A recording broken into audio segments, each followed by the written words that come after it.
Hi everyone, today we're going to be doing a First LEGO League tutorial on how to build your game mission strategy for First LEGO League Challenge 2024 Submerged.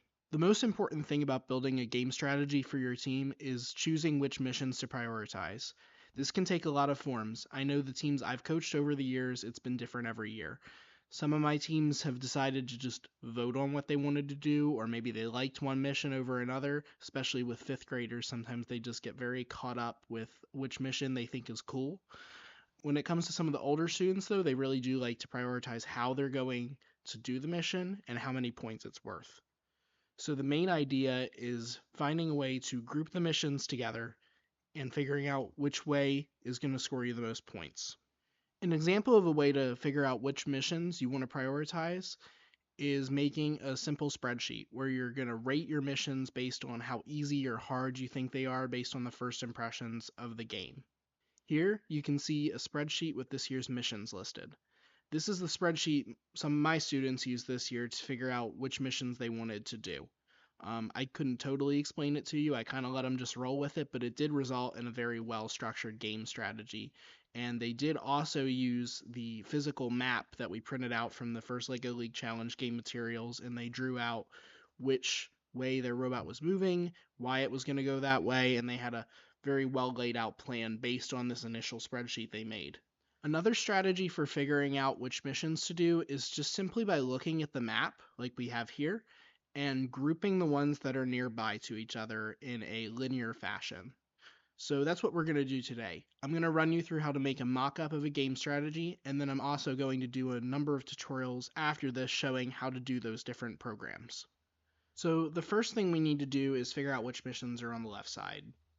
So on this map, we can see that mission 1, 4, 2, 3, 14, 6, and 7 are all very well grouped on the left side. We also have mission 15 down on the bottom, which is the boat. But if you recall from the game video that initially was shown to all the teams, that mission seems to be a little bit more difficult than it may seem since the boat is so large and hard to push. So I'm going to ignore mission 15 for the purposes of our tutorial, but we're definitely going to look at the other missions a little bit under a microscope.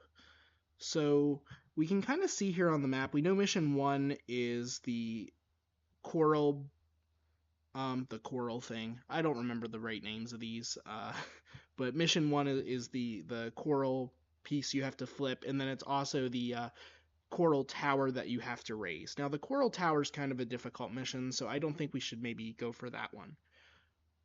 But the coral that you actually have to flip over is really a simple push mechanism that pushes down while it's moving in a linear fashion, so I think we should visit that one. Mission 4 is the scuba diver, which is 20 points for just freeing him from his latch. You can also get an additional 20 for moving him over to mission 3, but that might seem like a time-consuming thing to do, so maybe we shouldn't do that. Also, I notice here that mission 2 and 3 are right across from each other, and if we look at it in real life, we can also notice that they're close enough that the robot could reach both of them in the same run. Also, I want to point out that mission 6 and 7, which is the treasure chest, so 6 is the shipwreck raising the mast, 7 is the treasure chest, they're across from mission 1 in a very linear pattern as well. Mission 14, all we have to do there is simply knock over the water sample, so that's fairly easy. If we're doing anything in this area, we will surely knock this over in some way. But I do want to point out that these two, mission 2 and 3, are across from each other, and then the other two, 1 and then 6 and 7, are kind of the same thing, but 2. So these 3 missions are right across from each other. So for our initial program, I think it would be wise to start in the left home area, the red home area, and move out and have a robot mechanism that can move forward, stop before it hits the wall, and then complete mission 3 and mission 2, then return back home. Possibly also clearing some of the other stuff out of the way, like the coral samples and the krill that's on the side of the field.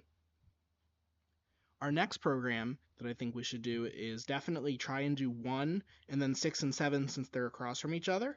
And then also I think we could maybe make a mechanism that while it's doing 1, could maybe grab the scuba diver for mission 4 and get that extra 20 points, then return home.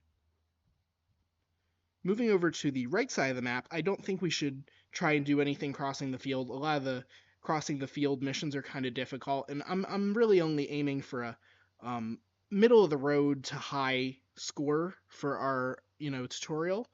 Of course, there's going to be teams out there that get max point runs, but we're not trying to do that. We're really just trying to focus on learning how to do the process. So we're going to ignore 15 and mission 8, which is the crab tower. So we're just going to do a straight shot across the field. And we'll take the shark with us as well, I think, since we're going to have that, and I think it'll be an easy delivery. So we'll travel the shark across, and that's going to be our 2.1 program. So program 1, program 2, and then program 2.1. I don't really want to call it program 3 since it's just moving straight across the field and not really doing anything. But once we're on the right side, the blue side of the field, I think a really good strategy would probably be to first, let's just deliver the shark to the shark delivery zone. So we'll start in this home. We'll use an attachment that we already used over here and push that in and just return. Then I think our second mission we should do is mission 9, which is the unknown creature, or you could call it the squid. It's basically a squid, which is really easy. It's just a forward back motion, very quick, gets 20 points, and then return home. So that's our program number 4. Program 5, I think it would be really wise to do mission 5, which is the anglerfish. The anglerfish, if you have a straight shot out of the right home area, odds are you can hit the bar that moves that back into the ship. So that could be a really easy 30 points. The anglerfish is worth a lot, and it's not a lot of work. Then once we're back in the home area, I think, since we're kind of doing things in like vector movement here, we have a vector going out to the shark delivery, vector going out to get the squid, and then another vector where it's moving straight and back to do the angler. Let's keep in that theme since they're very quick missions. And our last program, we can do a straight shot from the home to mission 10, the submarine. Now, one thing a lot of teams are focusing on this year is figuring out how to get the bonus for that and doing that mission last. Now, I think that strategy is valid. However, sometimes maybe it's a little unimportant when you could get other points instead of getting that 10-point bonus, which is not a lot. A really good strategy some of my students came up with was actually you can ram the submarine tower and knock the flag over to get the points. It's an easy way to get the 30 points. So what we'll do is maybe we'll move out of the right home and we'll ram the submarine tower really hard, and then we'll just end there since that's going to be our last mission. And I'm sure this will be under time, so if you wanted to copy this or use it to learn, I'm sure you have a ton of extra time within that 2.5-minute limit where you can add other missions if you wanted to. To recap, Program 1 is going to be missions 2 and 3. Program 2 is going to be missions 6, 7, 1, possibly 4 if we can make it work. Program 2.1 is moving the shark across the field from left home to right home. Program 3 is delivering the shark to the shark delivery zone and returning home. Program 4 is capturing the squid, which is mission 9. Program 5 is doing the anglerfish, which is mission 5. And Program 6 is finishing with mission 10, the submarine. That being said, this is the end of the video. I hope to see you all in the next coming tutorials on how to do these missions on the game field with an actual robot, which I'll be providing the actual robot designs and the code for your teams to use to practice or learn from as an example. Thank you all for watching. Bye!